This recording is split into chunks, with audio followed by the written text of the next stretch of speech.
हमारे जीवन में विपत्ति, दुख और संकट घिर जाए तो भगवान को कोसना नहीं, इसलिए बता रहे ये वो स्थिति प्रदान करने के लिए है जो तुम कभी किसी साधना से नहीं प्राप्त कर सकते। दुखान्य और सुखान्य, जब दुख आए तो जान लेना कि सच्चे सुख की प्राप्ति का अवसर आ गया है। एक श्रीमद् भागवत में प्रसंग है तितिक्षु ब्राह्मण का।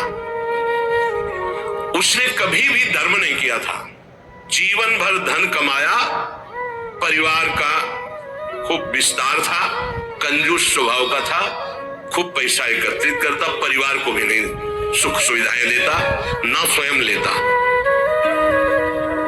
जब हम धर्म नहीं करते हैं तो एकत्रित किया हुआ धन विविध प्रकार से नष्ट हो जाता है। इसलिए बुद्धिमान वही है जो अपने धन का सदुपयोग कर ले। जमा करना केवल उसका लक्ष्य नहीं, उसका सदुपयोग होना। धन्य है जिन्होंने धन का सदुपयोग कर लिया। उसने सदुपयोग भी नहीं किया, ना तो शरीर में, ना देवी संपदा की प्राप्ति में, ना किसी धर्म में। अचानक आग लग गई, धन नष्ट हो गया। परिवार वाले वैसे ही घृणा करते थे क्योंकि सुख सुविधा साफ छोड़ दिए, उसे निकाल दिए घर से।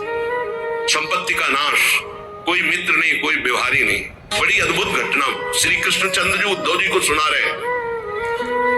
अब उसके मन में आया कि अरे पूरा जीवन जिस परिवार के लिए कोई मेरा नहीं, जो धन कमाया वो तो भस्म हो गया, अब क्या?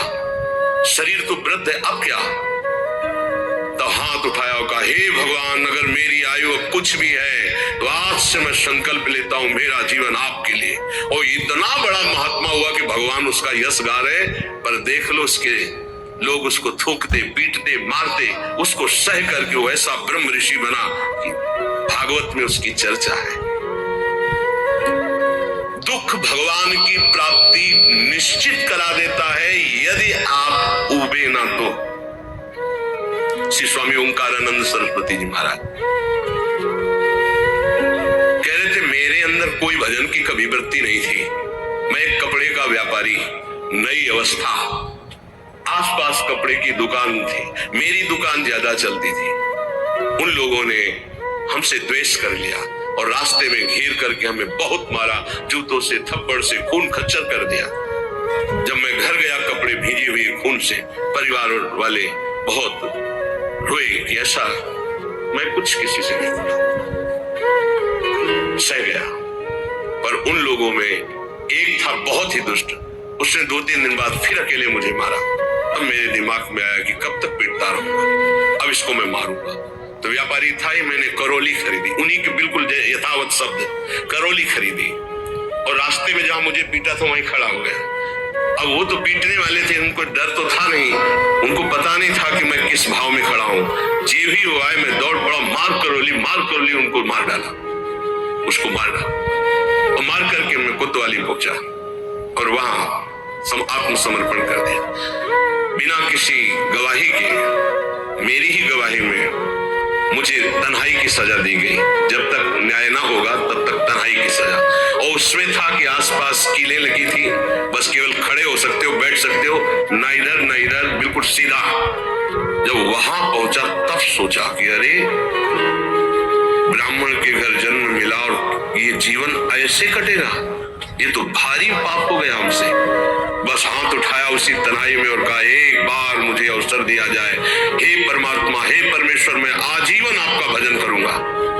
ब्याह हुआ नहीं था, अब निकलने का कोई साधन नहीं। कुछ दिन तन्हाई के बाद जब बाहर उनको बैठाला गया, उन्होंने संकल्प किया, न पानी पीऊंगा, न भोजन पीऊंगा, प्राण त्याग दूंगा। अगर जीवित रहा और मुझे मुक्त अवस्था मिल गई तो मैं आजीवन संन्यास लेकर भगवान का भजन करूंगा। ऑफिसर आते, डंडे से मारते, थप्पड़ मारते, लातों से मारते, पर ना मैं बोलता, ना मैं पानी पीता, ना भोजन करता।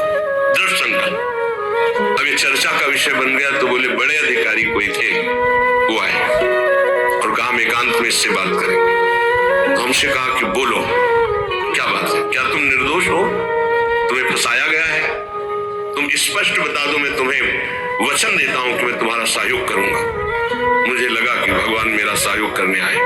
मैंने आंख उठाई और कहा, श्रीमान आप जो भी मुझे पता नहीं, पर मैं आपसे प्रार्थना करता हूं कि अगर मुझे छूट दे दी जाए तो मैं आजीवन संन्यास लेकर भजन करना। बोले पक्का? बोले हाँ। बोले आपकी रिपोर्ट में तो आपने ही कहा है मैंने कत्ल किया है, अब आपको एक सत्य के लिए झूठ बोलना पड़ेगा, मैं आपको बचा लूंगा। आपको बोलना पड़ेगा दबाव में मुझसे कहलाया गया, मैंने कुछ नहीं किया। बोले बोल दूंगा। और बोले ऐसा विधान बना, मैं मुक्त हो गया, घर नहीं गया, सीधे संन्यास लेकर। और वो परम 90 वर्ष की अवस्था की बात कह रहा हूं, उनसे जब मिले वो ब्रह्माकार स्थिति, उस दुख घटना ने उनको एक ब्रह्मलीन महापुरुष बना दिया।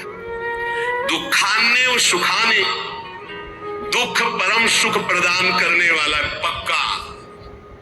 विद्य अपयशो जानी कीर्तिम परा। यदि तुम्हारी निंदा हो रही है तो तुम प्रेम मार्ग के पथिक हो, नाच पड़ो, तुम्हारा मंगल हो गया। क्या तुम्हारी सारी अशुभ वृत्तियां नष्ट हो जाएंगे, तुम्हारी विमल कीर्ति का प्रकाश होगा, विमल कीर्ति का। ये रहस्य है। जब तुम्हारी निंदा हो तो आनंदित हो जाओ, जब दुख हो तो जान लो परम सुख की प्राप्ति का मार्ग खुलने वाला है। पर बहुत धैर्य की जरूरत है, बहुत धैर्य की जरूरत। मन्ये था अधमस्य दुष्परिभवान सम्मानवत् सत्तमयी। अधम पुरुषों द्वारा किया